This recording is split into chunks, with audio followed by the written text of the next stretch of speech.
SourceFed Movie Club, it's me, and this week's movie was Cosmopolis, and my quickie review for this is it is a really, really good film, and it is engaging, and it makes you think about things you wouldn't normally think about, but it's very wordy. It's about 98% dialogue, and it's all mostly set in one place, so if you want something tense and something thrilling, this is a really good film, but it is a lot of dialogue, so if you don't want to focus in on it and get into it that way, you're not going to enjoy this film. It's not a film that you can talk over with your friends. It's a film that you have to really focus in on to get what's going on.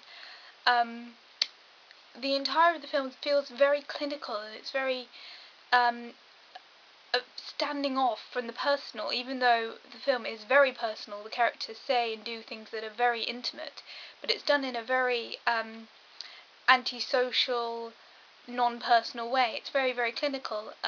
It's in the shots, the way that the shots are done, they're very still and sedate, and they're very close and focused.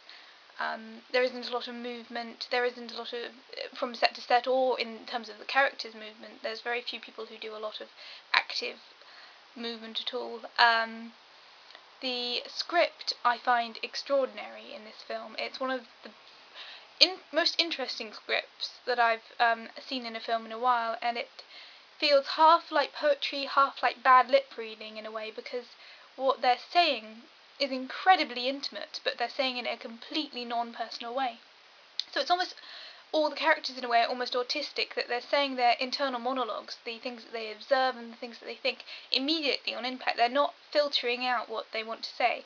They occasionally lie, but it's the thoughts that they are having of the moment, and it's very strange, but it's incredibly interesting, and there's every single line that's said has a meaning, whether it's to do with something happening in the story later on, or something that's already happened, or whether or not it's about some bigger issue. There's a lot of themes going through this film. There's stuff about obviously capitalism, 1% versus the 99%,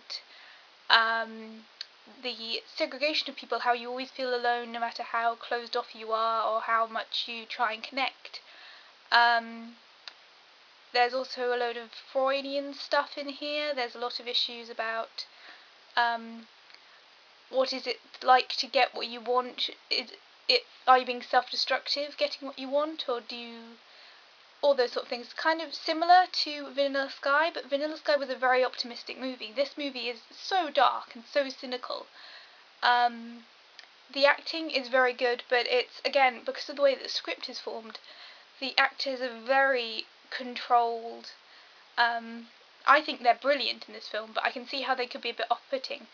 To me, Robert Pattinson is a very good actor, but he's kind of like the puppy that chewed on the carpet when on his first visit home, and since then has had to sleep outside. But when he comes in, he's learnt all the tricks that a dog could learn. I think he's a brilliant actor, but I think it's going to take a long, long time to get over the stigma of his previous career choices. Overall, this is a great film. As someone, for me personally, as someone who's a bit of an optimist, and I try and find the best things in life that I possibly can, and try and help others to see the happiness in life, watching a film like this where it is so dark and so pessimistic, I don't know whether or not I want to watch it again. I might read the book. SourceFed Movie Club has made me want to read more, which is ironic, but I do want to read the book, but I don't know whether or not I'd watch the film again, even though it is a brilliant film, just simply because it is so cynical and just depressing in a way. Final thoughts, it's a really, really good film.